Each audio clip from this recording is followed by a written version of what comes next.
শতকরা 99% নামাজি জাহান্নামে যাবে, প্রমাণ করে দেব। কিন্তু একটা আলিওয়ালা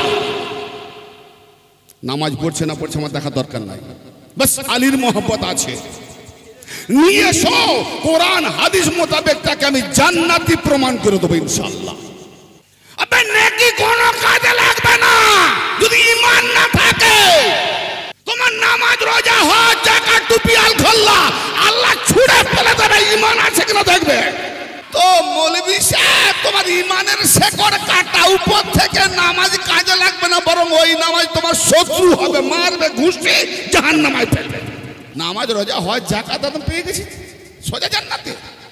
কি লোভ, 70টা হুর পাবো, হুর, এত হুরের লোভ। 80 বছরের বুড়ো, সেও 70টা হুরের লোভে ঠুকতেছে, আর তার পেছনে একজন 25 বছরের তারই ছেলে যুবক, সেও 70টা হুরের লোভে, বাপ বেটা সেক্সের নেশায়, হুরের নেশায়, মেয়ের লোভে ঠুকতেছে। যদি আল্লাহ হুর না বানাতো, জান্নাত না বানাতো, জাহান্নাম না বানাতো, মসজিদই হতো না। কেন? ভয় থাকতো না আর লোভও থাকতো না। মসজিদ বানাবো কেন? মুলিম সাহেব রাখতে হবে, রাখলেই তো চাঁদ দিতে হবে মাসে 50 টাকা, ফের একবেলা খাওয়া। তো জান্নাত আর জাহান্নাম বানিয়েছে বলেই মসজিদ, ঠিক না বেঠিক? তার মানে সব লোভে, আল্লাহর কেউ করেনি, আল্লাহকে ঠ্যাঙা দেখাচ্ছে জান্নাতের লোভে আর জাহান্নামের ভয়ে, ঠিক না বেঠিক? মাতা গ্রাম, আস্তানা প্রাঙ্গণ, থানা ভাতার, পূর্ব বর্ধমান, জাতীয় ধর্ম বর্ণ নির্বিশেষে এবং আজকের যে নুরানি মাজমা যেই উদ্দেশ্যেই করুক না কেন, আল্লাহ পাকের কাছে নিয়ত বা সংকল্প রেখেছিল, তো সেই নিয়ত বা সংকল্প বা মুরাদ বা আশা বা উমিদ বা ভরসা আকাঙ্ক্ষা অনুপাতে আল্লাহ রাব্বুল আলামিন আমাদের সকলে মনস্কামনা পূর্ণ করার জন্য যেভাবে তারা মেহনত করেছেন, সেই নিয়ত কবুল করেছেন আল্লাহ। এই উদ্দেশ্যে যে আল্লাহ ও তার রাসূল এবং কিয়ামত পর্যন্ত তার উম্মতের কি বলে আপনার কামিয়াবি বা সাফল্য লাভের উদ্দেশ্যে সিরাতে মুস্তাকিমের পথ প্রদর্শন করার জন্য আজকের মাজমা। তাই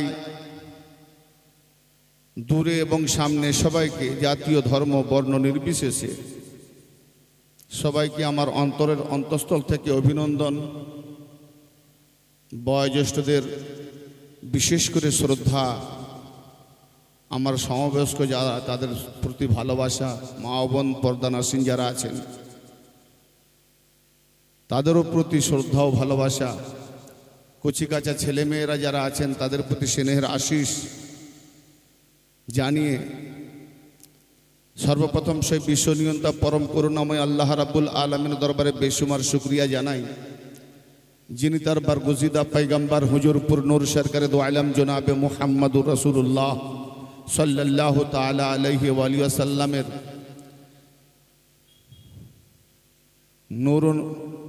নূর আলা নূর, নূরুন আলা নূরের বদৌলতে সারা বিশ্বব্যাপী কায়নাত, আসমান ও জমিন ব্যাপ্ত আল্লাহ পাকের মখলুকাত সবাইকে হেদায়েতের প্রদীপের আলো দেখিয়ে চলেছেন। সেই জন্য যুগে যুগে আউলিয়া আম্বিয়া একরামগণ এসেছেন এবং আউলিয়া একরামগণ আসবেন, কিয়ামত পর্যন্ত আসতে থাকবেন।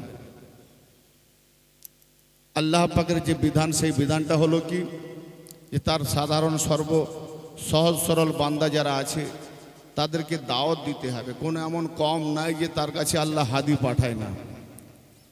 যদি এরকম একটা কম থেকে যায় বা এরকম একজন ব্যক্তি থেকে যায় যার কাছে আল্লাহ পাকের কোনো হাদি বা রাহনুমা আসে না, তাহলে সে সহজেই পার হয়ে যাবে যে আল্লাহ আমাকে হেদায়েতকারী আমার জন্য কেউ ছিল না, আমি হেদায়েতকারী পাই না, হেদায়েত দেওয়ার কেউ ছিল না, তা আমি কি করে জানবো তোমার দিন। এরকম কেউ ফাঁক না পায়, তার জন্য যুগে যুগে আল্লাহ পাক হাদি রাহনুমা প্রেরণ করে সকল বান্দাদের উপরে হেদায়েতের বাণী আল্লাহ তার রাসূলের, আল্লাহ পাকের তরফ থেকে নাজিলকৃত তার রাসূলের প্রতি যে বাণী এসেছেন, সেই বাণীগুলো কিয়ামত পর্যন্ত প্রচার করে দেওয়ার দায়িত্ব আল্লাহ পাক নিজেই নিয়েছেন, এবং তিনি যাকে পছন্দ করেন, যাকে ইচ্ছা করেন, তাকে দিয়ে তার বাণী প্রচার করে দেন। তো অতএব আমরা একটা জায়গায় ঠেকে গেছি কোথায়, যে আমরা আল্লাহকে ছেড়ে মোল্লাকে ধরে নিয়েছি। এই মোল্লাকে ধরে 73 ফিরকা হয়েছে। কেননা 73 ফিরকা সাধারণ মানুষেরা করে না, 73 ফিরকা মোল্লারা করে। কারণ সাধারণ মানুষেরা কোরআন হাদিস জানে না। যত মোল্লারা আছে তারা কোরআন হাদিস যে যত জানে, নিজের ব্যাখ্যা করে, মন গড়া দলীয় ব্যাখ্যা করে মানুষদেরকে গুমরাহের পথে নিয়ে যাচ্ছে। অতএব যদি আমরা আল্লাহকে জানতাম, আল্লাহকে ধরতাম, আল্লাহকে বুঝতাম, তাহলে গুমরাহ হতাম না। ব্রাদারানে মিল্লাত, আমি আপনাদের সমীপে যে একটি আয়াতে কারিমা পড়েছি, সেই আয়াতে কারিমাটি হলো সূরা বাকারা। মাত্র একদম পৃষ্ঠা খুললেই একদম পেয়ে যাবেন 8 নম্বর আয়াত। তো সেই 8 নম্বর আয়াতকে কেন্দ্র করে আমার নবী মুস্তাফার নুরানি নিঃসৃত বাণী একটি হাদিস পাক তেলাওয়াত করেছি।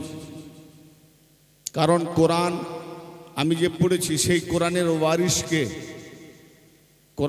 কোরআন যে আমি পড়েছি আয়াতে কোরআন, তার ওয়ারিসকে, প্রত্যেকটা জিনিস যখন থাকে, মনোযোগ দেবেন, প্রত্যেকটা জিনিস থাকা মানে তার ওয়ারিস আছে। চাই রেকর্ড হোক, দলিল হোক, বা দখল হোক, বা জবরদখল হোক, বেকার নয়, ওয়ারিস আছে। অতএব কোরআন যখন আছে তার ওয়ারিস আছে, মসজিদ যখন আছে তার ওয়ারিস আছে, সামান্য 2 টাকার টুপি তারও ওয়ারিস আছে।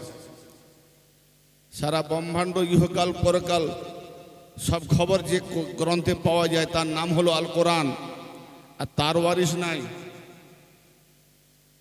যত বড় কোর্ট থাকুক না কেন, ক্রিমিনাল আইন ল ধারা বই থাকলেও জজ সাহেব যদি না থাকে তো বিচার হবে না। যদি বলেন যে কেন স্যার, কি সেকশন, কি ধারা আছে, তার নিয়ম কানুন, সাজা বা যা যে কোন তো আছে, কোন সেকশনে কোন ধারাতে সে রেহাই পাবে বা সাজা পাবে, ও তো ক্রিমিনাল বইয়ে লেখা আছে। তো জজ সাহেবের কি দরকার, এরকম বললে চলবে? জজ সাহেবের দরকার আছে। ইন্ডিয়া বর্ডার আছে, লিখে দেবো নো অ্যাডমিশন, এখানে ঢোকা চলবে না, বাইরে যারা ঢুকবে অ্যারেস্ট হবে। কি বলে, সাইনবোর্ড টাঙিয়ে দিলে, লিখে দিলে চোরটা ঢুকবে না, ছেড়ে দেবে? ও জানে লেখাই আছে, লেখা কেউ মানবে না। তদ্রূপ কোরআনে যে লেখা আছে, লেখা মানে না, কিন্তু লেখা তখনই মানবে যখনই তার ওয়ারিসকে কেউ পাবে। তো কোরআনের ওয়ারিসকে, তো সেই কোরআনের ওয়ারিসের সম্পর্কে নবী পাকের মনিসৃত বাণী আমি আপনার কাছে একটি হাদিস তেলাওয়াত করেছি, 2টো কালাম সামনে রেখে। অতএব আল্লাহ পাক কোরআন পাকে সূরা আলে ইমরানের 101 নম্বর আয়াতে বলছেন, এই আয়াত পাকটি তেলাওয়াত করে ইনশাআল্লাহ আপনাদের সামনে আমি কিছু কোরআন ও হাদিসের আলোকে আলোচনা করব। তো এই মাহাতা গ্রাম নিবাসী যারা আছেন, আমার অনেকেই জ্ঞানী গুণী শিক্ষিত মহামান্যবর আছেন। আমি সেরকম ব্যক্তি নয় যে আপনাদের সঙ্গে জ্ঞানের দিক দিয়ে টেক্কা দেবো। আর জ্ঞানের দিক দিয়ে টেক্কা দেওয়াটা, এটা হবে সব থেকে বড় অহংকার, আত্মগরিমা। কারণ যে বলে আমি সব জানি, তার থেকে বড় মূর্খ শয়তান কেউ নাই। আর আমি যতই কিতাব পড়ি না কেন, যখনই নতুন কিতাব কিনবো, পৃষ্ঠা উল্টিয়ে দেখবো, আর এটা তো জানতাম না, আবার একটা পৃষ্ঠা উল্টে দেখি, আর এটা তো জানতাম না। তো আমি জানি নার পথেই আছি, এখনও আমি জানি না, কিছুই জানি না। তো যাই হোক, আল্লাহ পাক বলছেন সূরা আলে ইমরানে, ওমাইয়া তাসিম বিল্লাহ ফাকাদ হুদিয়া ইলা সিরাতিল মুস্তাকিম। যে ব্যক্তি আল্লাহকে ধরে নিল, গৌর করবেন, আমি কোরআন বলছি, ওমাইয়া তাসিম বিল্লাহ, যে ব্যক্তি আল্লাহকে ধরে নিল, ফাকাদ হুদিয়া, অবশ্যই সে হেদায়েত পেয়ে গেল, ইলা সিরাতিল মুস্তাকিম, সিরাতিল মুস্তাকিমের দিকে। তা আজ পর্যন্ত কেউ আল্লাহকে ধরেছে? বাপ, আল্লাহকে ধরা যাবে? হ্যাঁ, নরম না শক্ত, ঠান্ডা না গরম, দুর্গন্ধ না সুগন্ধ, পুরুষের সুর না মেয়েলি সুর, তেতো না মিষ্টি, না জিভের দ্বারাই আল্লাহকে বোঝা যাবে? ফর্সা না কালো, না চোখের দ্বারাই বোঝা যাবে? মেয়েলি সুর না পুরুষের সুর, না কানের দ্বারাই বোঝা যাবে, নরম না শক্ত, না হাতের দ্বারাই বোঝা যাবে। তো আল্লাহকে তো বোঝাই যায় না। আল্লাহ আছে কোথায়? কোথায় আছে আল্লাহ? এত নিকটে আছে, আমি অত নিকটে নেই। আল্লাহ এত নিকটে আছে, আমি অত নিকটে নেই। এটা কোথাকার দলিল? এটাও কোরআন পাকের সূরা আনফাল 24 নম্বর আয়াত, ইয়া আইয়ুহাল্লাযীনা আমানুস্তাজীবু লিল্লাহি ওয়া লির-রাসূলি ইযা দাআকুম লিমা ইউহয়িকুম। আগে আসেন না, আপনি কষ্ট করে দেখছেন, মুখ বাড়িয়ে সামনে আসেন, বসেন, আগে আসেন, আগে আসেন, আগে আসেন। ওয়াইলামু আন্নাল্লাহা ইয়াহুলু বাইনাল মারই ওয়া কলবিহি। এই ঈমানদারেরা, যখনই তোমাদেরকে আল্লাহর জন্য ও তার রাসূলের জন্য ডাকা হয়, সেই ডাকে সাড়া দাও। ওয়াইলামু, জেনে রাখো। কি বলছে? কোন একটা নসিহত করার পরে বলছে জেনে রাখো, তার মানে একটা তমবিহ করা হচ্ছে। জেনে রাখো আল্লাহ ব্যক্তি এবং তার কলবের মাঝে অন্তরায় হয়ে আছেন। তাহলে আল্লাহ কত নিকটে? একজন ব্যক্তি, ধরুন আমি একজন ব্যক্তি, আমার অন্তর, পুরো শরীরের মধ্যে আল্লাহ অন্তরায় হয়ে আছেন, মানে মিশে আছেন, গায়েবে আছেন। যদি সে জাহের হয় তো আমি থাকি না, আর আমি জাহের হই তো সে থাকে না। দুটোর একটা হবে। আর দুজন যদি থাকে তাহলে শিরক হবে। মোল্লা তো এই জায়গায় জানেন না শিরক কাকে বলে, খালি বলে পীরের দরবারে গেলে শিরক হয়ে যায়, কিন্তু অথচ নিজে হাজার হাজার শিরক করে যাচ্ছে। বক্তব্য শুনবেন? ভেঙে বলবো নাকি একটু চেপে চেপে বলবো? ভেঙে বলবো? বাবা নিতে পারবে তো? কেন প্রথমে আয়াতেই শুনে বুঝতে পারছেন তো, মানে কত গভীরে নামতে পারি আমি। আল্লাহ পাক আমার মুর্শিদের কদম ধুলের বদাওলাত কোরআন এমন কিছু নেই যে পাওয়া যাবে না। তো কোরআনে যদি সবই আছে, তা আবার 73 ফেরকার মারামারি কেন? কোরআনে যখন সব আছে, যা খুঁজবে কোরআনে পাবে, কে বলবে যে কোরআনে সব নাই? এরকম কোন একটাও মৌলবী নেই যে বলতে পারে যে কোরআনে সব নাই। আদ্র শুষ্ক যা কিছু খুঁজবে কোরআনেই পাবে। তবে কোরআনে সবই আছে, আমার মধ্যেও সবই আছে। আমি কি এমন পারি না? আমি কলকারখানা, ফ্যাক্টরি, মেশিন চালাতে পারি, কিন্তু আমি পারি। আবার আমি পারলেও পারি না। কেমন? সামান্য একটা নাট ঢিলে হয়ে গেছে, মেশিন স্টপ, চলছে না, তো নাটটা কি দিয়ে টাইট দেবো? হাত দিয়ে। যদি হাত দিয়ে টাইট দিলে মেশিন চলতো, তাহলে যন্ত্র রেঞ্চের দরকার হতো না। তাহলে আমার বুদ্ধি আছে, বিবেক আছে বলে একটা প্লাস বা একটা যন্ত্র বা একটা রেঞ্জের নাটটাকে টাইট দিয়ে মেশিন চালিয়ে দিলাম। তবে কোরআনে সবই আছে, কিন্তু কোরআন বুঝতে গেলে হিকমত লাগে। আর হিকমত যার নাই সেই হয় 73 ফেরকার 72 জাহান্নামী। আর হিকমত নিতে গেলে তাহলে একটা দরওয়াজা আছে। আপনি ইলমের মাদ্রাসা পাবেন, শিক্ষার মাদ্রাসা পাবেন, হরফ শিখার মাদ্রাসা পাবেন, টাইটেল পাস হওয়ার মাদ্রাসা পাবেন, মুফতি হওয়ার মাদ্রাসা পাবেন, তাফসীর পড়ার মাদ্রাসা পাবেন, তাফসীরে জালালাইন পড়ার মাদ্রাসা পাবেন, সবই পাবেন। বড় মাওলানা এরকম স্ট্যান্ড দেয় আমাদেরকে বাপ, স্ট্যান্ডটা পাল্টা। ঠিক আছে, থাক, এখন হয়েছে, ও টাইট হচ্ছে না, এই তো ঢিলাই হয়ে যাচ্ছে।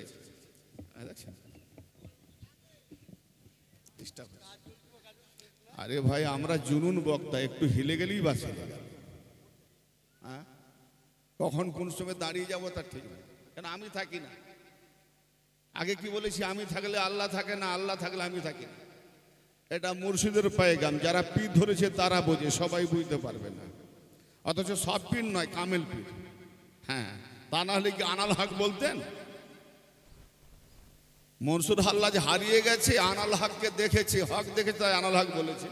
তো যে হারিয়ে যাবে সে তো তাকে দেখবে, তাকে দেখলে তো তারই কথা বলবে না। মুসা নবী আলাইহিস সালামকে ডাকছেন কে? গাছের ডাল, আয় আমি আনাল্লাহ, আনাল্লাহ আমি আল্লাহ। এই ডাল তুই কি করে গাছ হলি? এই ডাল তুই কি করে আল্লাহ হলি? বলে আমি ডাল হতে পারি, কিন্তু আমি ডালের মধ্যে দিয়ে আমি আল্লাহ ডাকছি। তো যদি একটা ডালের মধ্যে দিয়ে আল্লাহ ডাকে, তো মনসুর আল্লাহ যদি আল্লাহর ওলি হয়, আর আল্লাহ যদি বলে যে ওলি হয় তার জবান আমি আল্লাহ হয়ে যায়, তো তার জবানে কেন আনাল হক বলবে না? ফতোয়া এসিবে মোল্লা। আলো নাই তো শ্রোতাদের মুখ দেখতে পায় না, আমি কিরকম কি নিচ্ছে না নিচ্ছে কিছু বুঝতেও পারছি না। মাঝখানে একটা আলো দেওয়া দরকার। এনারা বুদ্ধি করেছেন যে বক্তাকে দেখলেই হবে, বক্তার দেখা দরকার নাই, বক্তার চোখ বন্ধ করে বলে যাবে, তাই না? একটা আলো নাই, দেখতেও পাইনি। শ্রোতাকে না দেখলে কি বক্তার মানে বক্তব্য দেওয়াটা খুব কষ্টকর হয়ে যায়। তো ব্রাদারে মিল্লাত এখন তো পজিশন সেটাও দেখতে পাইনি যে একটা আলো দিতে পারবে, কারণ আবার কোথা থেকে ফুল আনবে, পুষ্ট আবার পুঁতবে, তারপরে ফের লাইট ঠিক করবে, অনেক ঝামেলা। ততক্ষণ কি মিলাদ শেষ হয়ে যাবে, মজলিস শেষ হয়ে যাবে। তো যাই হোক, যা হয়েছে শুক্রিয়া, নেক্সট বারে দেখা যাবে। তো বলছিলাম ভাই, আল্লাহকে ধরতে হবে। তা আল্লাহকে ধরার ব্যাপারে কি করবেন? কার কাছে যাবেন? আল্লাহকে ধরলে মোল্লার কাছে যাবেন না মাওলার কাছে যাবেন? মাওলার কাছে যাবেন। কারণ নবী যেখানে বলেছেন, আল্লাহ যেখানে বলেছেন যে যে রসুলকে ধরলো সে আল্লাহকে ধরলো, আবার রসুল বলেছেন যে আলীকে ধরলো সে আল্লাহকে ধরে নিল, আর আলী বলেছেন যে আমার সিলসিলাতে অলিকে ধরলো সে আল্লাহকে ধরলো। জোরে বলা যাবে না? আমি তো এখানেই তো বুঝতে পারলাম, মনে হয় কিছু বুঝতে পারেননি। তাহলে আমাকে ওয়াজের ধারাবাহিক লাইন চেঞ্জ করতে হবে। কারণ আমি এটা বলে দেখলাম যে শুনছেন, কিন্তু এত বড় একটা দামি কথা, মানে যদিও এটাকে আমি ভালোভাবে এস্টাবলিশ করি না, খুলে বলি না, কিন্তু ধরতে পারেনি। তার মানে হয়তো পীর আছে, তালিম ঠিক পায়নি বা তালিম নেয়নি, আর হয়তো পীর ধরেনি। কামেল পীর না ধরলে বাবু কোরআন বোঝা যাবে না, আর নিজেকে না বুঝলে কোরআন বোঝা যাবে না। আগে নিজেকে বুঝতে হবে আমি কে। আল্লাহ আকারে না নিরাকারে? আল্লাহ আকারে না নিরাকারে? বাপ জোরে একটু বলেন। আমি মেদিনীপুরের লোক, কানে কম শুনি। নিরাকার না? আল্লাহ নিরাকার। আল্লাহ আকারে থাকে? তা আকারে থাকলে কোনো একটা জায়গায় থাকবে, তাহলে বাকি জায়গাটা তো আল্লাহ নেই, তাহলে আল্লাহ সব জায়গায় নেই। আকারে থাকলে মূর্তি হয়ে যাবে, মূর্তি পূজা হারাম ইসলামে। আকারে থাকলে মূর্তি হয়ে যাবে, মূর্তি পূজা ইসলামে হারাম। হ্যাঁ, তো বড় মারাত্মক ব্যাপার। হযরত ইহইয়া মনির রহমাতুল্লাহ একটি কিতাব লিখেছেন, সেই কিতাব 800 বছর পুরনো কিতাব। সুফিয়া কেরামদের জন্য কিতাবটা যথেষ্ট পাওয়ারফুল। সেই কিতাবটা নাম হচ্ছে মাকতুবাতে সাদি। তাতে হযরত আল্লামা শিবলি রহমাতুল্লাহ আলাইহির একটি কাওল লিখেছেন। তিনি বলেছেন যে আমি যদি নামাজ পড়ি তাহলে মুশরিক হয়ে যায়। আমি নামাজ পড়লে মুশরিক, না পড়লে কাফের। কি মানে হবে? পড়লে মুশরিক, মুশরিক তো আল্লাহ মাফ করবে, আবার না পড়লে কাফের, সেও মাফ পাবে না। নামাজ পড়লে মুশরিক, এত বড় দামি কথা এখানে তো লেবার লোক নিতেই পারবে না যতক্ষণ পর্যন্ত নিজেকে না চিনি। আল্লাহ যখন নিরাকার, তা আমি কি আকার? এই পাখাটা বন্ধ কেন? তো আল্লাহ যখন নিরাকার, আমি কি, আমরা কি আকার না নিরাকার? বাবা জোরে বলেন না, আমরা আকার না নিরাকার? আমরা আকার। আচ্ছা, আমরা আকার, তার মানে আমরা কি দেখেছি বলুন তো? আমরা আমাদের দেহটা দেখেছি, আমরা আমাদের ওজুদ দেখেছি। তাহলে আমরা আমাদের যে আকার বলতেছি, আমার মধ্যে তো একজন আছে না? সেই একজনটা যদি বেরিয়ে যায়, তখন আকার না নিরাকার? যে আকার সে তো পড়ে আছে, সে যাবে কবরে। তাহলে এই যে যাবে কবরে, তাকে দমকা গোসল করালেন, উজু করালেন, নামাজ পড়ালেন, ঠুকালেন। আর যেটা নিরাকার তাকে তো চিনলেন না, সারা জীবন একবার গোসলও করান না, উজু করেন না, সে পাক যাবে না পাক যাবে?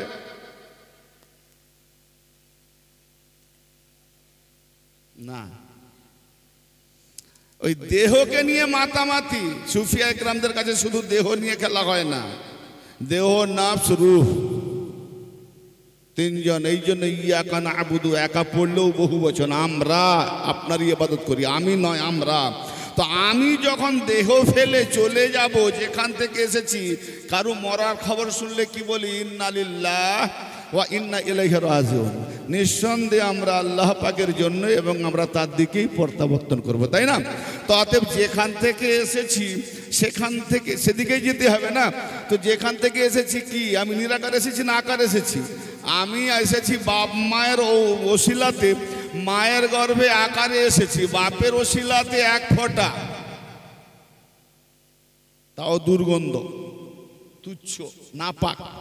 মায়ের গর্ভে এলাম ফুটফুটে একটা দেহ, তাও আবার সুরতে মোহাম্মদী, জোরে বলেন না সুবহানাল্লাহ। ফিতরাতে জন্ম মোহাম্মদীতে হয়, জি।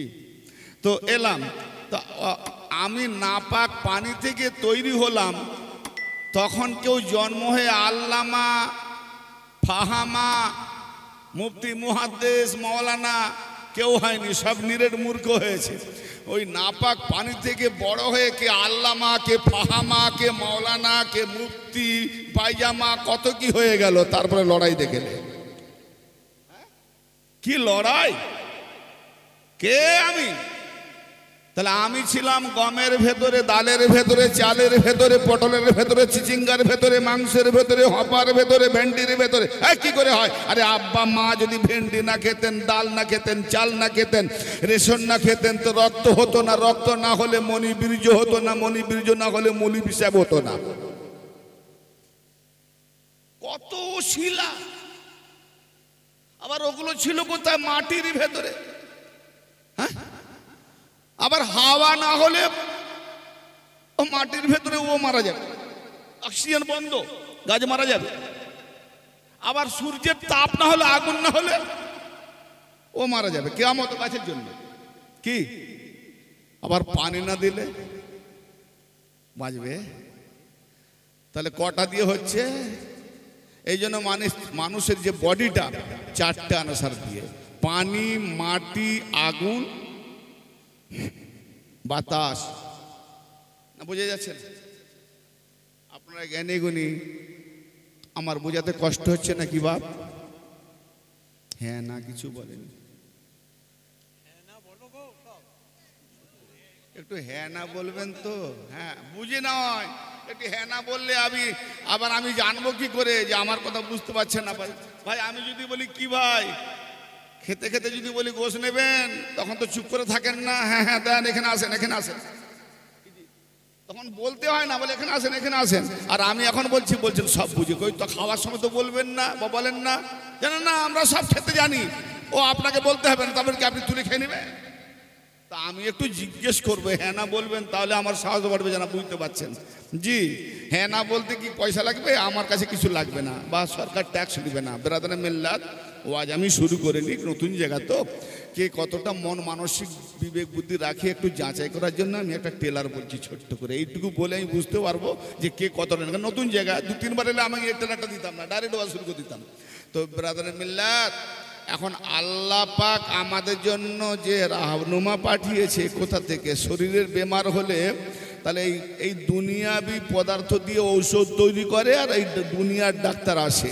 আর নফসের বেমার হলে, নফসের বেমার কি? কুফরি, শিরক, মুনাফিকি, কাফের, বেঈমান, এই রোগগুলো ভালো করলে আমাদের ডাক্তারবাবুর কাছে যাবে, ডাক্তারবাবু বড্ড আমি ফেসে গেছি, কি রোগে ভুগছি। কি রোগ হয়েছে বাপ?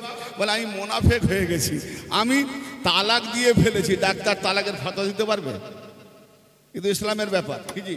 তা আমি মুনাফেক হয়ে গেছি। বলে মুনাফেক এটা আবার কি রোগ? বলে কোরআনে আছে। বলে আমি কাফের হয়ে গেছি। কাফের আবার কি রোগ রে বাবা? বলে এটা কোরআনে আছে। তো কোরআনের ডাক্তার তো আমি নয়, তার মানে আমার রুহ কাফের, নফস কাফের। তো যে উপর থেকে এসছে, যেখানে যে উপর থেকে আসে, সেই উপর থেকে আসা রুহের নফসের রোগ হলে আল্লাহ উপর থেকে ডাক্তার পাঠিয়ে দিয়েছে, নবী এবং ওলি আল্লাহ। জোরে বলেন সুবহানাল্লাহ। দেহের রোগ হলে আল্লাহ দুনিয়ার ডাক্তার তৈরি করেছে। অতএব এই দুনিয়াদারি মোল্লাদের কাছে আপনি নেফাক ভালো করতে পারবেন না, আপনার নফসের কুফরি হাঁটাতে পারবেন না, শিরক হাঁটাতে পারবেন না। আপনার নফসের শিরক, কুফরি, নেফাক এই সমস্ত যত গুনার কাজ, এগুলো তোমাকে ভালো করতে হলে আল্লাহ পাকের তরফ থেকে, নবী পাকের তরফ থেকে, আহলে বাইত পাকের তরফ থেকে, ওলিদের তরফ থেকে এগুলোকে আমাদেরকে ভালো করতে হবে। ঠিক আছে না? আমি আপনাদের খেদমতে যে কোরআন কালামুল্লাহ শরীফ লিখেছিলাম, বিসমিল্লাহির রহমানির রহিম। আমিনান নাসি মান ইয়াকুলু আমান্না বিল্লাহি ওয়া বিল ইয়াউমিল আখির। আল্লাহ পাক বলছেন, লোকেদের মধ্য হতে যারা বলে যে আমরা ঈমান এনেছি। এখানে আমরা যত শ্রোতা মণ্ডলী ভদ্র মহোদয় আছেন, সকলে বলবে না যে আমরা ঈমানদার? না, কেউ বলবে আমি বেঈমান, কেউ বলবে 73 ফিরকার সবাই বলবে আমরা ঈমানদার। ঈমানদার দাবি করবো, ফির 72 জাহান্নামায় যাচ্ছে। তো হুজুর 72 জাহান্নামায় যাবে আর একটা জানাতে যাবে, একটা দল কোনটা বটে ওটা আল্লাহ জানে। তো হুজুর আল্লাহ যখন জানে তাহলে ফাতোয়া আপনি দেন কেন? বলে যা কোরআন হাদিসে পাই। বলে কোরআন হাদিসই তো বলছে 72 জাহান্নামায় যাবে, তাহলে ফাতোয়াটা কোরআন হাদিসে পাও, আর কোন দলটা জানাতে যাবে ওটা কোরআন হাদিসে নেই। না, আমার কথা বুঝতে পারছেন না? নিজেরাও জানে আমরা জাহান্নামার পথে আছি, তবুও বলে না কেন জানেন? সারা জীবন জাহান্নামায় ঠেলে ঠেলে এখন যদি বলি ওইটাই ভুল, তাহলে বল বেটা আমার বাপ দাদাকে তোর ওয়াজ শুনে শুনে, নামাজ পড়িয়ে পড়িয়ে সে তো যা তাহলে মরে গেছে, তাহলে তো তোর কথা শুনে জাহান্নামী হয়ে গেছে। ভাই আমার মাথায় থাকবে আর ফুলের মালা, খালি জুতোর মালা। এই জন্য বাবা আবু জেহেল জানতো যে নবী পাক সত্য বলছেন, কিন্তু যদি মেনে নিই তাহলে চটে বুঝতে হবে কেউ নেতা বলে মানবে। হয়েছে অবস্থা। বাক্যের মধ্যে ডোন্ট মাইন্ড, কিছু মনে করবেন না, এক্সাম্পল, উদাহরণ সাপেক্ষ কিছু কিছু কথা বেরিয়ে যায় মুখ দিয়ে। তা আসেন, আল্লাহ পাক বলছেন কি, আমিনান নাসে মান ইয়াকুলু, লোকেদের মধ্যে যারা বলে যে আমরা ঈমান এনেছি। আমিনান নাসে মান ইয়াকুলু আমান্না বিল্লাহি ওয়া বিল ইয়াউমিল আখির, আল্লাহর উপরে ঈমান এনেছি এবং শেষ দিনের উপরে ঈমান এনেছি। শেষ দিন কোনটা? কিয়ামতের পর শেষ দিন আখিরাত। তাহলে দুটোতে ঈমান এনেছে, কোনটাই? শেষ দিনে কে শাফাত করবে জানে না? আখিরাতের দিনে শাফাত করবে নবী মুস্তাফা, তাহলে নবী মুস্তাফার উপরে ঈমান এনেছে। ওলিরা শাফাত করবে, তার উপরে ঈমান এনেছে। জান্নাত জাহান্নাম, পুলসিরাত, মিজান, হাসর নাসর সব কিছু আছে, এসব কিছু জানে। তাহলে সব আখিরাত, কিয়ামতের দিন মানে কি, হাসরের দিন মানে কি, আখিরাত দিন মানে কি, যে হাসরের মাঠে এইসব বিচার হবে, হাসান নসর হবে, পুলসিরাতে পার হতে হবে, মিজান ও দাড়িপাল্লা ওজন করা হবে নাকি বদি, হ্যাঁ, অতএব ফেরেশতারা টেনে নিয়ে যাবে, আল্লাহ বিচার করবে, নবী শাফাত করবে। কিয়ামতের যা যা ঘটনা এসবের উপরে আমরা ঈমান এনেছি, আল্লাহর উপরে ঈমান এনেছি। আখিরের সওয়ালের জবাব কি হলো? যারা বলল আমিনান নাসে মান ইয়াকুলু আমান্না বিল্লাহি ওয়া বিল ইয়াউমিল আখির ওয়া মা হুম বিমুমিনিন, এই এত বড় ঈমানের দাবি করার পরে আল্লাহ কি বলছে? ওয়া মা হুম বিমুমিনিন, ওরা মুমিনদের দলে নেই, ওরা ঈমানদার নয়।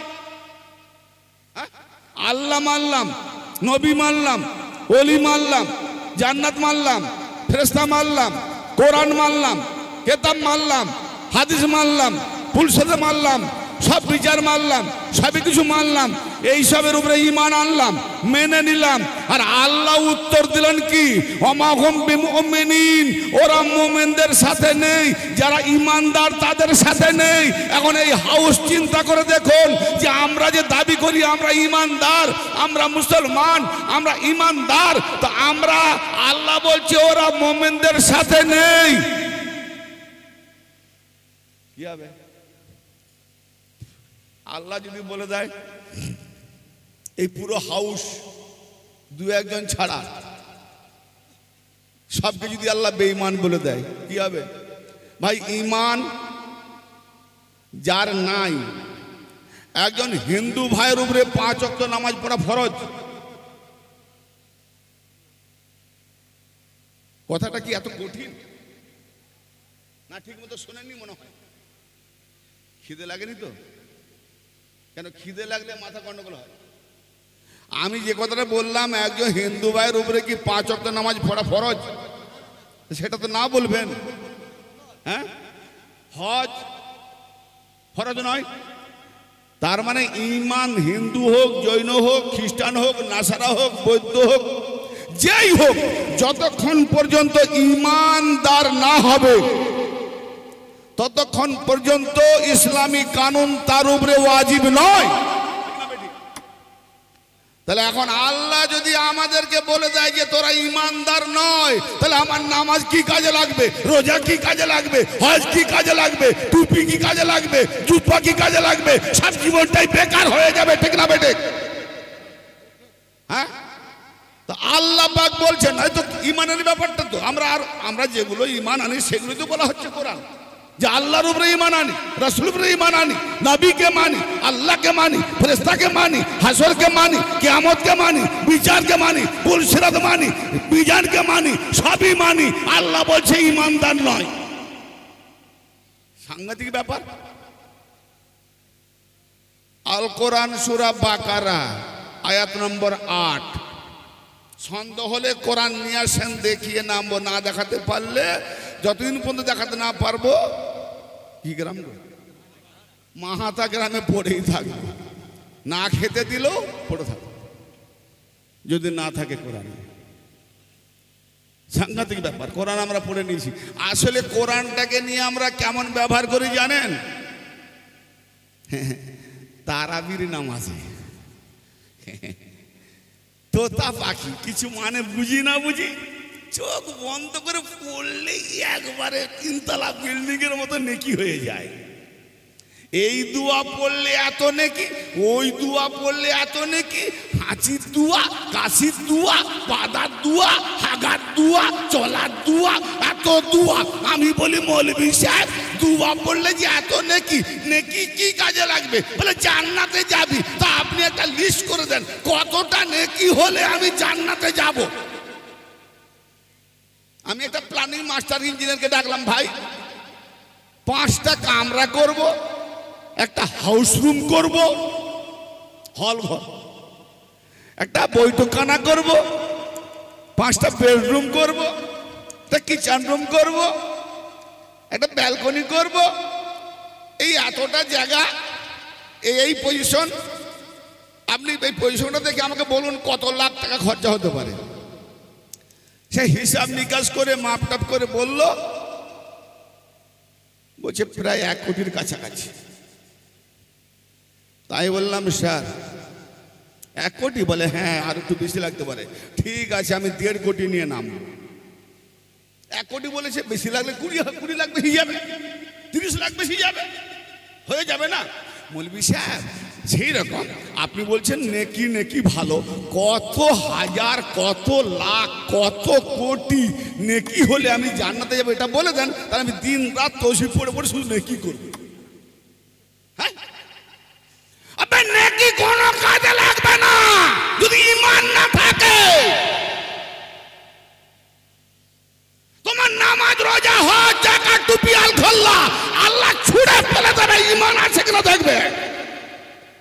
গাছের গোড়া নাই, গাছের শেকড় নাই, চাষি উপর দিয়ে পানি ঢালতেছে, গাছ জ্যান্ত করতেছে। চাচি, বেলা হলে বুঝবি।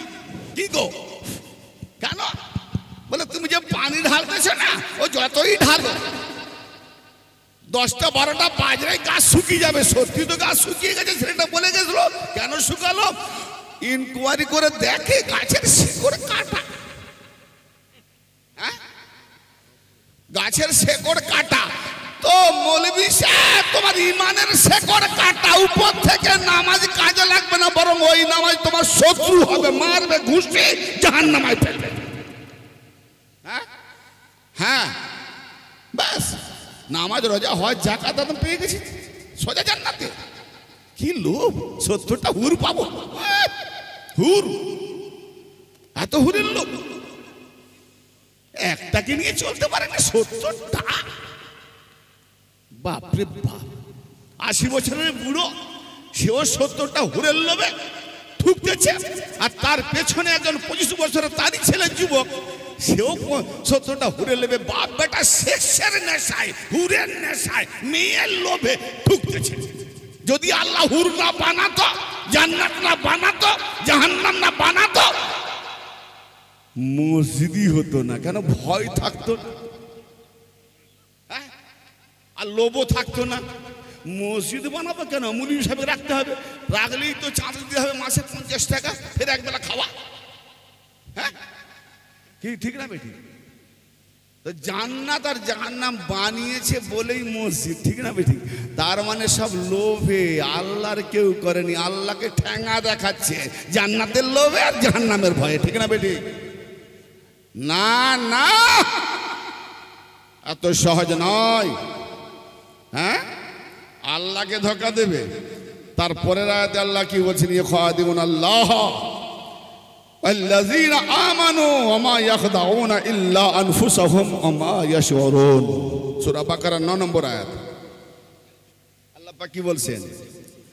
আসলে কি ওই যারা ঈমানের দাবি করে যে আমরা ঈমানদার, ইসলাহ করছি, শুধরিয়ে দিচ্ছি, নামাজ পড়াচ্ছি, রোজা করাচ্ছি, টুপি লাগাচ্ছি, মদ খেত, জুয়া খেলতো, অন্তত 5 ওয়াক্ত নামাজ তো পড়িয়েছি, মদ ছাড়িয়েছি, খুব ভালো, খুব ভালো। তা আজকাল তো মদ ছাড়াবার তো ওষুধও বেরিয়ে গেছে। 1 ডোজ খাই দিলে সে আর মদের ধারে যায় না। বলে কেন না? আমি তোমাকে শতকরা 99% নামাজি জাহান্নামে যাবে প্রমাণ করে দেবো। কিন্তু একটা আলিওয়ালা নামাজ পড়ছে না পড়ছে আমার দেখা দরকার নাই, বাস আলীর মহব্বত আছে, নিয়ে এসো কোরআন হাদিস মোতাবেক তাকে আমি জান্নাতি প্রমাণ করে দেবো ইনশাআল্লাহ।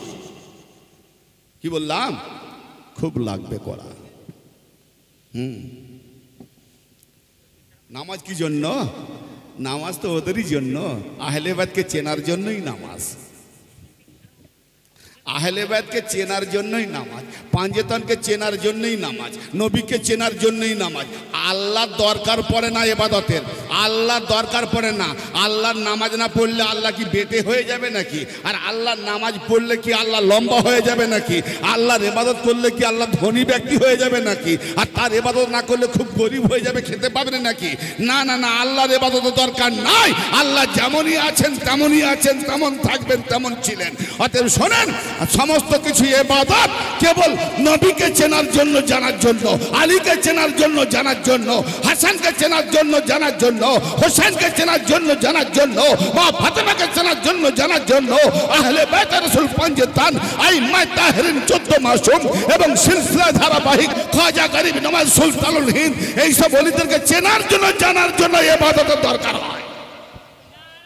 ইখাদিউন আল্লাহ ওয়াল্লাযীনা আমানু, আসলে তারা ওই যে ঈমানের দাবি করে না, আসলে তারা আল্লাহকে ধোঁকা দিতে চায়, প্রতারিত করতে চায়। আর ঈমানদার দিকে কেউ ধোঁকা দিতে চায়, প্রতারিত করতে চায়। ওমা ইয়াখদাউনা ইল্লা আনফুসাহুম, কিন্তু না, তারা অন্য কাউকে ধোঁকা দিতে পারবে না, তারা নিজেরাই নিজেদেরকে ধোঁকা দেয়। ঠকবাজ মনে করে আমি লোককে ঠকিয়ে দিয়েছি, আসলে সে নিজেই কিন্তু ঠকে যাচ্ছে একটা জায়গায়।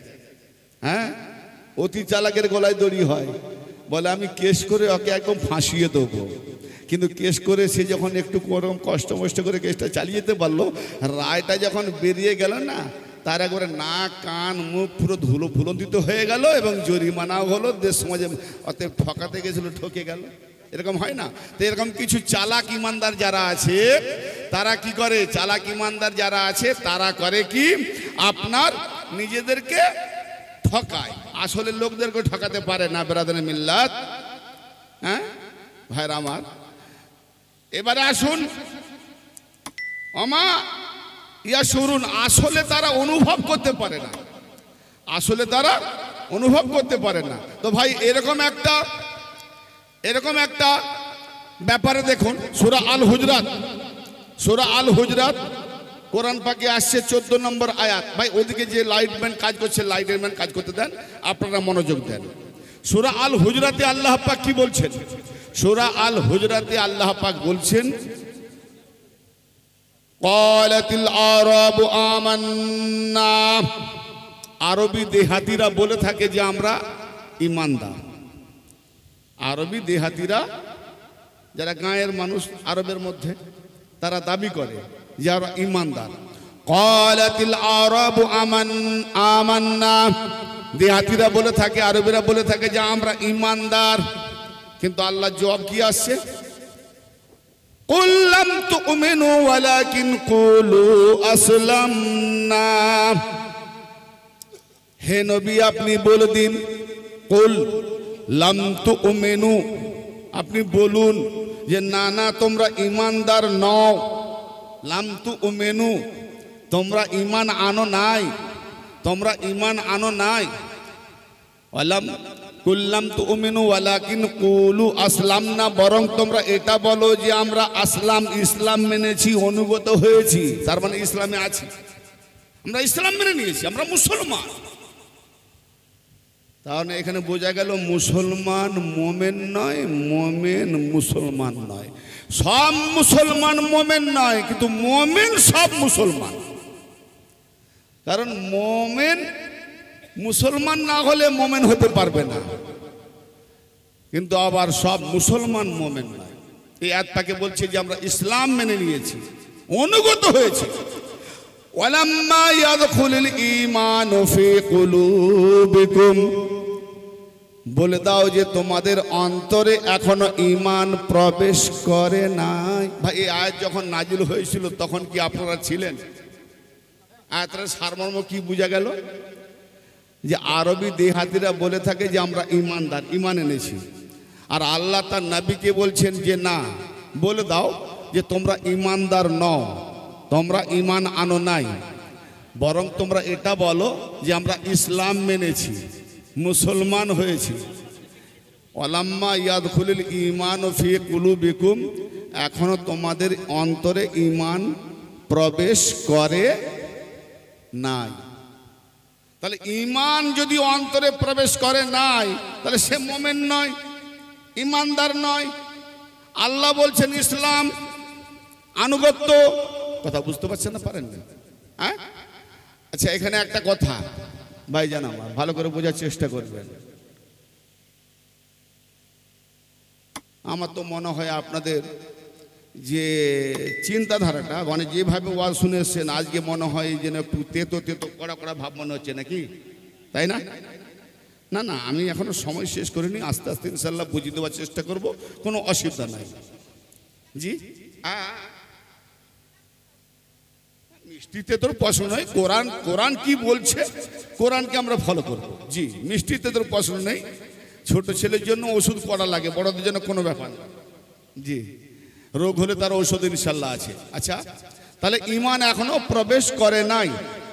আচ্ছা, এই আয়াত পাক যখন নাজিল হয়েছিল তখন কি আমরা ছিলাম? আজ থেকে 1450 বছর পূর্বে আয়াত নাজিল হয়েছিল। এই আয়াতে কারিমা নবী মুস্তাফা সাল্লাল্লাহু আলাইহি সাল্লামের উপরে নাজিল হয়েছিল। আর বলছিলেন কাদেরকে? আরবের দেহাতিরা, তাদেরকে সম্বোধন করে। তারা বলছে আমরা ঈমানদার। হ্যাঁ, আর আল্লাহ বলছে নবী বলে দাও যে তোমরা ঈমান আনো নাই, বরং তোমরা বলো মুসলমান, ইসলাম গ্রহণ করেছো, ইসলাম মেনে নিয়েছো, আনুগত্য স্বীকার করেছো, কিন্তু এখনো অন্তরে তোমাদের ঈমান প্রবেশ করেনি। তো যারা দাবি করেছিল তারা কি নবীর পেছনে নামাজ পড়ে নাই? তাহলে নবী পাকের পেছনে নামাজও পড়ছে, নবী পাকের মাজমাতে এসেও বসছেন, নবী পাকের পেছনে ইক্তেদাও করছেন, নবী পাকে ইয়া রাসূলুল্লাহ বলে সম্বোধন করছেন, নবী পাককে ইজ্জত দিচ্ছেন, নবী পাকে সম্মান করছেন, নবী পাকের দেওয়া যাকাত মানছেন, নবী পাকের দেওয়া রোজা করছেন, নবী পাকের দেওয়া হজ করছেন। অথচ আল্লাহ বলছেন যে তোমরা মোমেন নয়, তোমাদের অন্তরে ঈমান প্রবেশ করেনি। তার মানে বোঝা গেল ঈমান প্রবেশ করেনি নামাজি হতে পারে, ঈমান প্রবেশ করেনি রোজাদার হতে পারে, ঈমান প্রবেশ করেনি হাজি হতে পারে, ঈমান প্রবেশ করেনি ইয়া রাসূলুল্লাহ বলে সম্বোধন করতে পারে, ঈমান প্রবেশ করেনি রাসূলের পিছনে নামাজও পড়তে পারে। আরে রাসূলের পেছনে, নবী পাকের পেছনে নামাজ পড়তে পারে, ঈমান প্রবেশ করেনি। তাহলে ঈমান জিনিসটা কি? ঈমান বলে কাকে? সাংঘাতিক ব্যাপার না? হ্যাঁ, আচ্ছা এটা একটা বাস্তব দেখিয়ে দেবো। এটা হয়তো আমরা একটু দূর ভাবছি, কিন্তু সামনের দিকে এসে গেলে আমরা একটু বাস্তব দেখিয়ে দিই না। সামনে হচ্ছে, আমরা নিজেরাই তো প্রমাণ দিচ্ছি যে আমরা ইমানদার নয়। দেখবেন না ছেড়ে যাব, দেখিয়ে দেবো আমরা ইমানদার নয়, এটা বাস্তবে প্রমাণ, ঠিক না? আল্লাহ ছাড়া কোনো ওসিলা মানার দরকার নাই, ঠিক না? আল্লাহ কি না পারে? আল্লাহ সব পারে না? আল্লাহ জন্ম দিতে পারে, হ্যাঁ? আল্লাহ জন্ম হতে পারে? তাহলে আমি জন্ম হব, আল্লাহ দেবে না বাপ মা দেবে? আমি জন্ম দেবো, আল্লাহ দেবে না বাপ মা দেবে? মা দেবে। নবী জন্ম হয়েছেন, জন্ম দিয়েছেন, কথা ভালো করে বুঝতে পারছেন? নবী জন্ম হয়েছেন, জন্ম দিয়েছেন, তাহলে আল্লাহ পাক, আচ্ছা আল্লাহ পাক বলতে পারেন? আল্লাহ পাক বলতে পারেন?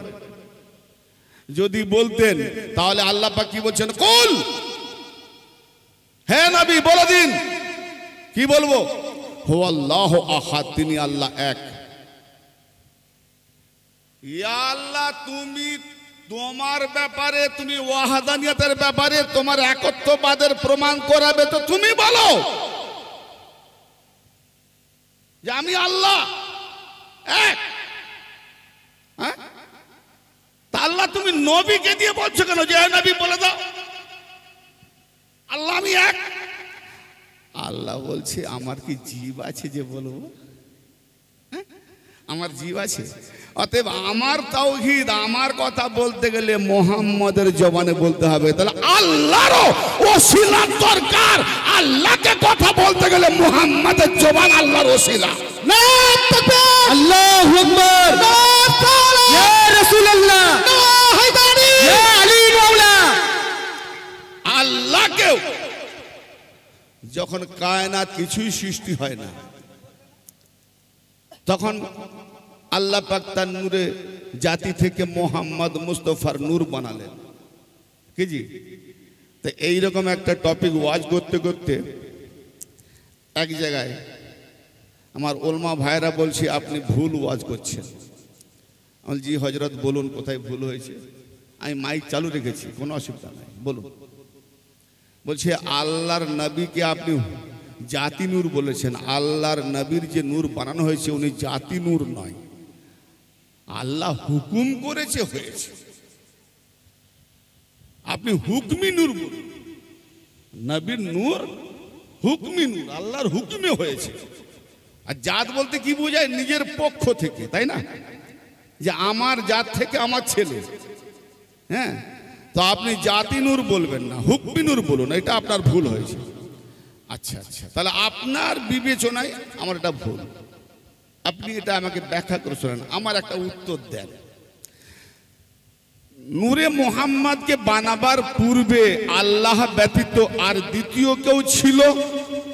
বলছেন না। তাহলে আল্লাহ হুকুম করেছেন কুন ইয়া মুহাম্মদ, হে মুহাম্মদ হয়ে যাও। তো আল্লাহ, মুহাম্মদ তো ছিল না, আল্লাহ একা ছিল। তো আল্লাহ হুকুম করলেন কাকে? বুঝতে পারলেন? আমি এখানে একা আছি, ভাই এক গ্লাস পানি দেন, কেউ নাই না। তো রাস্তা দিয়ে কেউ যাবে, বলে মনে হয় পাগল আছে, কেউ নাই, কাকে বলছি পানি দাও?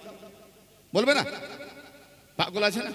তো আল্লাহ পাক একা আছেন, কেউ তো নাই, হে মুহাম্মদ হয়ে যাও। তো আল্লাহ বললেন কাকে হয়ে যাও? তাহলে আল্লাহকে বলতে গেলে নিজেকেই বলতে হবে। অতএব আল্লাহ নিজের জাতকে বলেছে। তো বলো আল্লাহর জাত থেকে যদি মুহাম্মদ হয়ে যায়, তাহলে বলো যে বলেছে সে আল্লাহ, আর যে মেনেছে আমল করেছে সে বান্দা। তাহলে আল্লাহর মধ্যে বান্দা কোনটা, মুহাম্মদ কোনটা, আল্লাহ কোনটা? সত্যি কথা বলতে ভাই আর থাকে না, একদম সুসুর বাড়ি, বুঝেছেন? নবী পাকের সম্মান মর্যাদাও একটু উপরে উঠে গেলে সহ্য করে না।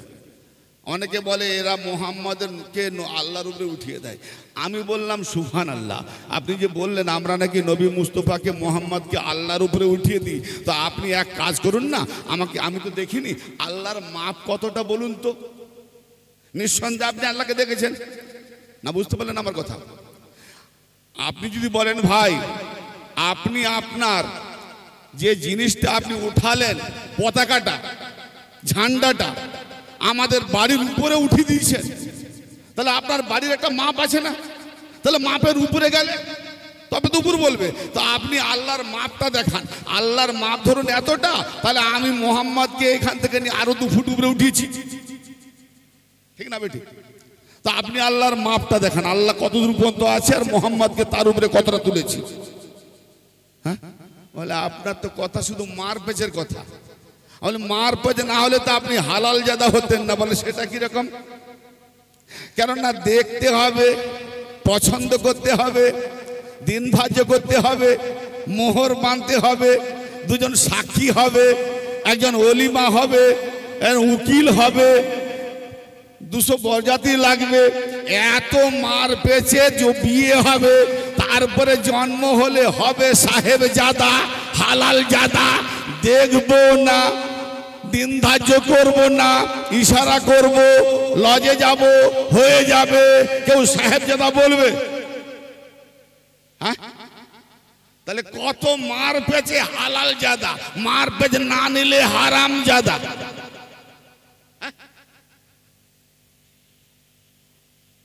আল্লাহু আকবার। এবার আপনাকে একটা বাস্তব দেখাচ্ছি। ও শিলা লাগবে না, ডোন্ট মাইন্ড। হাদিসে আছে, হাদিস ভুল ঠিক সেটা আপনারা নির্ণয় করবেন। আমি কোরআনের আলোতে কথা বলছি আজ। ভাইজান, আপনাদের দেশে মানুষ ইন্তেকাল করলে জানাজার নামাজ হয় তো? মাশাআল্লাহ। তাহলে জানাজার নামাজ যখন হয়, জানাজা থাকে কোথায়? মানে মাইয়াত ইমাম সাহেবের আগের দিকে।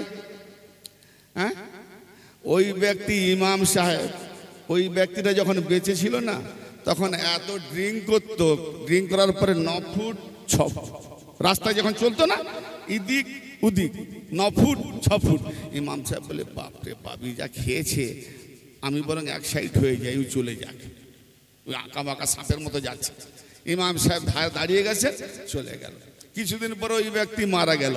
ইমাম সাহেব কি ব্যাপার? বলে এই যে এঁকে বেঁকে চলছিল, আজকে সোজা পড়ে আছে খাটে, একদম সিধা। আমার কথা বুঝতে পারছেন তো? বাংলা সোজা পড়ে আছে। আচ্ছা আচ্ছা। তো অনেক পাবলিক বলছে হুজুর নিয়তটা বলে দেবেন। কবে কোথায় কে মরে ওইসব মনে থাকে? হ্যাঁ, নিয়তটা বলে দেবেন। আপনাদের সে বলে তো নাকি গো? আচ্ছা, তো নিয়তরা বললেন নাওয়াইতু আন ওয়াদ্দি আরবা তাকবীরাত, নাওয়াইতু আন ওয়াদ্দি আরবা লিল্লাহি তাকবীর, নাওয়াইতু আন ওয়াদ্দিয়া লিল্লাহি তাআলা আরবা তাকবীরাত সালাতুল জানাজাতি ফারজুল কিফায়াত ওয়া সানাউ লিল্লাহি তাআলা ওয়া সালাতু আলান নবী ওয়া দুআউ লি হাজাল মাইয়িত ইকতিদাতু বি হাজাল ইমাম পুরুষ মাইয়াতুল লি হাজাল মাইয়িত, স্ত্রী মাইয়াতুল লি হাজিল মাইয়াত ইকতিদাতু বি হাজাল ইমাম মুতাওয়াজ্জিহান লাজিয়াতুল আওয়াত শরীফে। আল্লাহ, তাই না? হুজুর আরবি বানিনি, বাংলা বলে, তাই না? বলে না? আমরা যে ভাষা বুঝি বাংলা বলেন। আমি নিয়ত করিতেছি আল্লাহর জন্য, আল্লাহর ওয়াস্তে 4 তাকবীরের সাথে ফরজে কিফায়া নামাজ, পুরুষ মাইয়াতের নামাজ।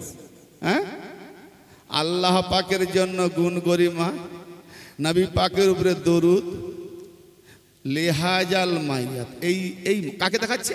হাজা, এই জালিকা নয়, ওই নয়, দূরে নয়, হাজা মাইয়াতকে, লে হাজাল মাইয়াত অদোয়া ও লে হাজাল মাইয়াত, এই মাইয়াতের জন্য দোয়া বললো না? তাহলে এই মাইয়াতের জন্য দোয়া, এই দোয়ার জন্য জানাজার নামাজ। আর দেখা যাক এই মাইয়াতের জন্য দোয়াটা কখন হয়। 1 তাকবীর 2 তাকবীর মুক্তাসা যাচ্ছে, 1 তাকবীর 2 তাকবীর 3 তাকবীর যেতে যেতে যেতে লাস্টে 4 তাকবীরে কি পড়ছে? আল্লাহুম্মা গফিরলি হাইয়িনা ওয়া মাইয়িতিনা ওয়া শাহিদিনা ওয়া গায়েবিনা। ঠিক আছে বলছি, ভুল বলিনি তো? আমারও ভুল হতে পারে। আল্লাহুম্মা গফিরলি হাইয়িনা, এই আল্লাহ আমাদের যারা জীবিত আছে তাদের ক্ষমা করে দাও। অমাইয়েতে না যারা মারা গেছে তাদেরও ক্ষমা করে দাও। ও শাহেদে না যারা পেজেন আছে হাজির আছে ক্ষমা করে দাও। ও গায়েবে না যারা পেজেন নেই অদৃশ্য কে কোথায় আছে তাদেরও ক্ষমা করে দাও। কি বাবু এখনো পর্যন্ত মাইয়াতের জন্য দোয়া হয়নি? যার জন্য জানাজার নামাজ দোয়ার নামাজ তারই দোয়া এখনো পর্যন্ত হয়নি, তাহলে মুর্দারকে ওসিলা করে নিজেদের ক্ষমা চাইছে। এদিকে বলে আল্লাহ ছাড়া কোনো ওসিলার দরকার নাই। হ্যালো, আল্লাহ ছাড়া কোনো ওসিলার দরকার নাই। আবার মাইয়াত মুর্দারকে রেখে নিজেদের ক্ষমা চাইছে। যারা মরে গেছে তাদেরও মাপ চাইছে, যারা আছে তাদেরও মাপ চাইছে, যারা অন্য জায়গায় আছে দেখতে পানি তাদেরও মাপ চাইছে। শুধু তাই, ওই সাগিরানা ওয়া কাবিরানা আমাদের ছোটদেরও ক্ষমা করে দাও, আমাদের বড়দেরও ক্ষমা করে দাও, ফাঁক যেন না যায়। আমাদের পুরুষদের ক্ষমা করে দাও, আমাদের নারীদেরও ক্ষমা করে দাও, ফাঁক যেন না যায়। মাইয়া তো দোয়া গেল কোথায়?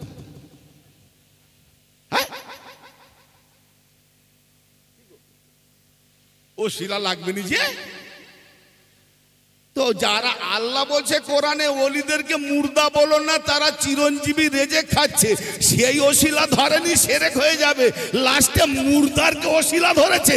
এই ওসিলা এই মুর্দারের বাহানায় তামাম কায়নাতের ক্ষমা চাইতেছে। না ভুল বলছি বাপ? হ্যাঁ, সবাই সহ্য হবে না, কারণ আমি আগে বলেছিলাম ৭৩ ফিরকার ৭২ জন আমার ওয়াজ নেবে না।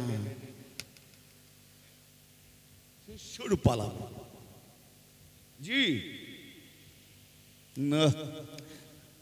কারবালাতে ২৬,০০০, ইমাম হোসেন ইসলামের দিকে ৭২ জন।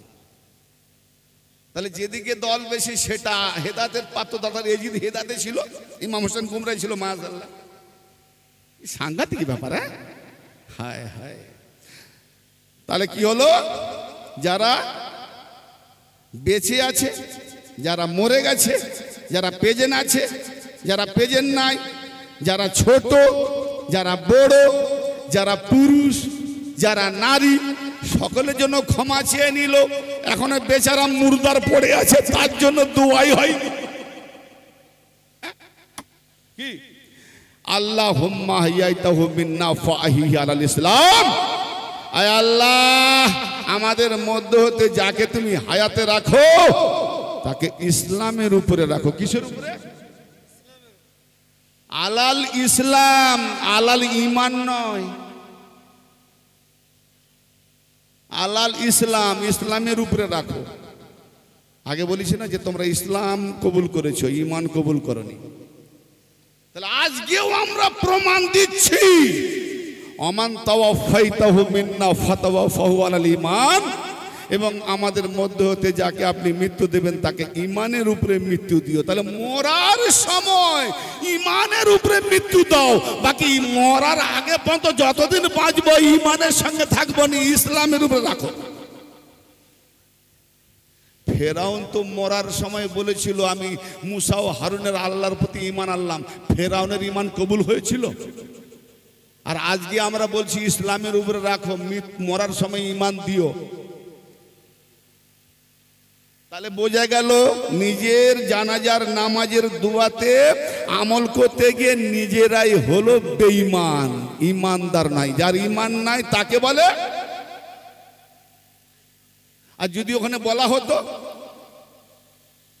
যে আলাল ইসলাম, ইসলামের উপর, আলাল ঈমান, ঈমানের উপরে রাখো, এবং মৃত্যুও দাও আলাল ঈমান, তাহলে মৃত্যুর উপরে, তাহলে ঈমানের উপরেও রাখো এবং ঈমানের উপরেও মৃত্যু দাও। ঠিক ছিল না?